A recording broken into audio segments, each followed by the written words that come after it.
मैं लता शिरोडकर HNC 105 में आधुनिक हिंदी पद्य के अंतर्गत प्रगतिवादी कविता पर बात करने जा रही हूँ। पहले ये देखना होगा कि प्रगतिवाद का उद्भव कब हुआ। कहा जाता है कि छायावाद के भस्म से प्रगतिवाद का उद्भव नहीं हुआ, बल्कि छायावाद का गला घोटकर प्रगतिवाद का उद्भव हुआ।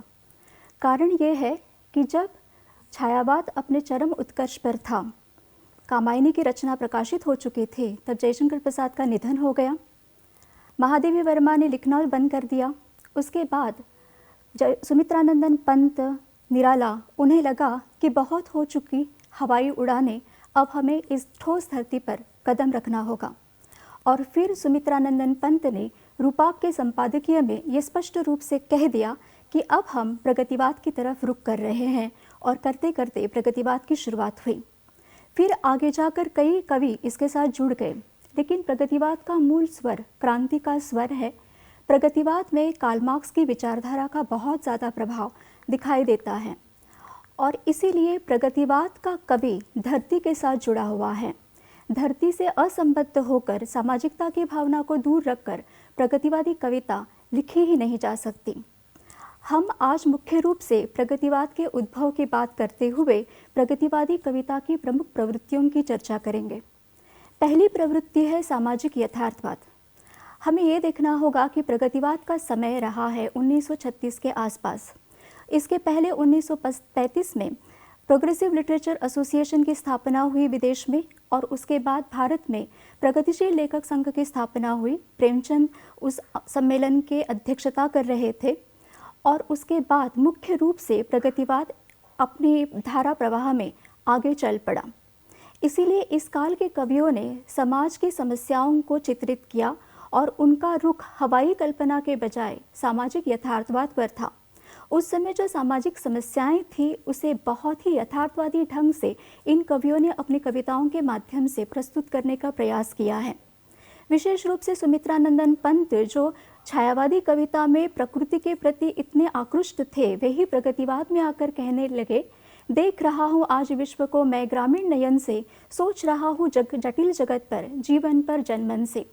वही पंत आगे जाकर कह रहे हैं कि गांव की स्थिति बहुत ही खराब है, सड़े धूर की गोबर की बदबू से दबकर महक जिंदगी के गुलाब की मर जाती है।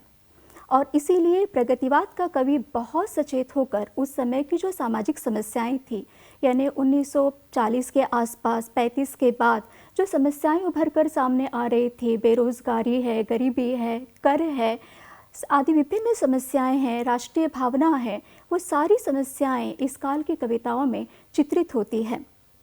प्रेत का बयान कविता में नागार्जुन बहुत प्रखर रूप से कहते हैं कि बता कैसे मरा तू, भूख से, अकाल से, महामारी से बता, क्योंकि गरीबी की समस्या निरंतर रूप से बढ़ती जा रही थी। साथ साथ हिरोशिमा का शाप कविता में चंद्रकुमार वर्तवाल ये सवाल पूछते हैं कि हिरोशिमा का शाप एक दिन न्यूयॉर्क में मेरी तरह हो जाएगा, जिसने मिटाया है मुझे वो भी एक दिन मिट जाएगा। आज 2.5 लाख में कोई जीवित नहीं रहा, एक दिन न्यूयॉर्क में भी कोई नहीं रह पाएगा। प्रगतिवादी कविता में परिवर्तन की पुकार, क्रांति की चेतना के अंतर्गत रामधारी सिंह दिनकर का नाम बहुत ही महत्वपूर्ण रहा है। वे कहते हैं कि प्रगति तभी हो सकती है जब क्रांति होगी। यह कार्ल मार्क्स की विचारधारा का प्रभाव ही है, और इसीलिए इन कवियों ने क्रांति को बहुत ज़्यादा महत्व दिया। विपथगा कविता में तो क्रांति की चेतना को दर्शाते हुए दिनकर कहते हैं कि क्रांति ज़रूरी है, क्योंकि क्रांति के द्वारा ही समाज बदल सकता है। क्रांति उनकी कविता में मानव मानवीय रूप धारण करके आ रही है। बालकृष्ण शर्मा नवीन अपनी कविता में कहते हैं, कभी कुछ ऐसी तान सुनाओ जिससे उथल मुथल मच जाए, क्योंकि वो समय गया, छायावाद का समय, जहाँ पर बहुत रोमांटिसिज्म के द्वारा वे हवाई उड़ान भर रहे थे। छायावाद की कविता को वायवीय कविता, हवाई कविता भी कहा गया, लेकिन ये समय की मांग थी कि सामाजिकता की भावना को दर्शाना बहुत ही ज़रूरी हो गया था, और इसीलिए कवियों ने कहा कि क्रांति को लाना बहुत ही ज़रूरी है।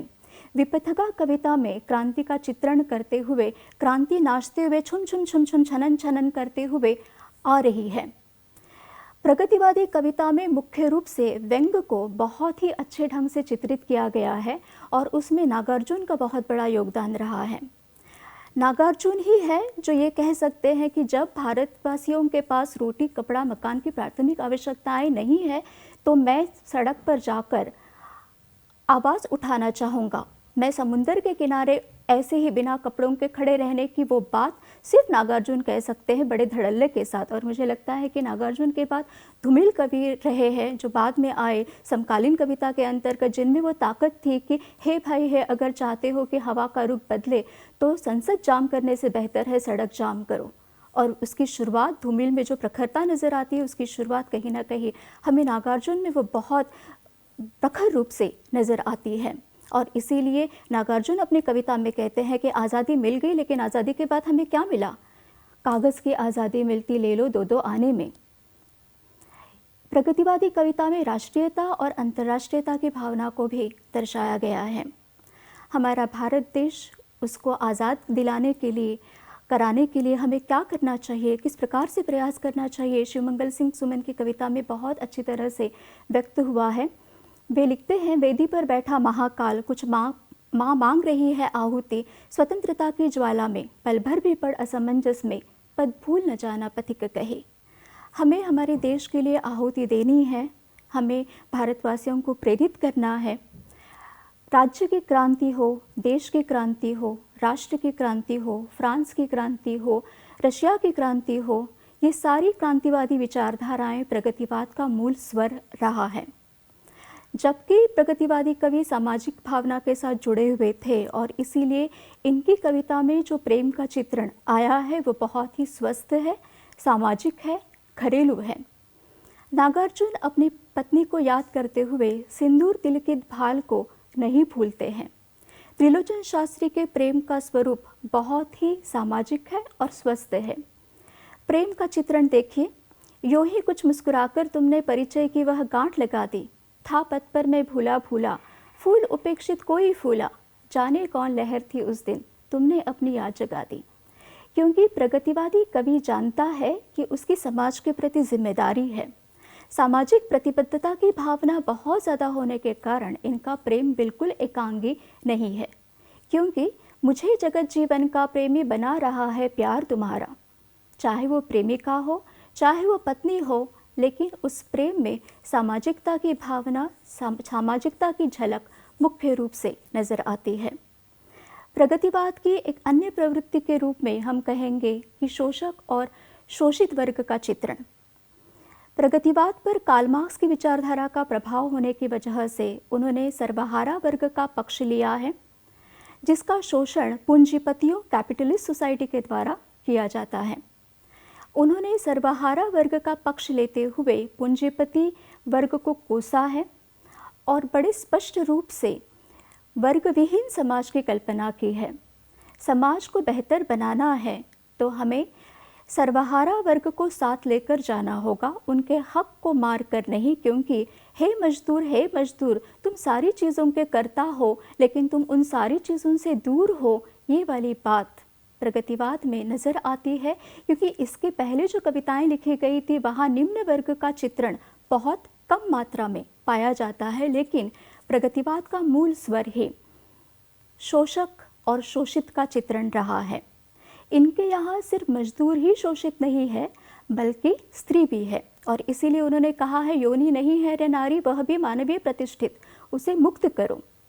निश्चित रूप से प्रगतिवादी काव्य के कला पक्ष के अंतर्गत हम ये कहेंगे कि कविता धरती की कविता है, सामान्य व्यक्ति की कविता है, और इसीलिए इसकी भाषा कठिन नहीं है।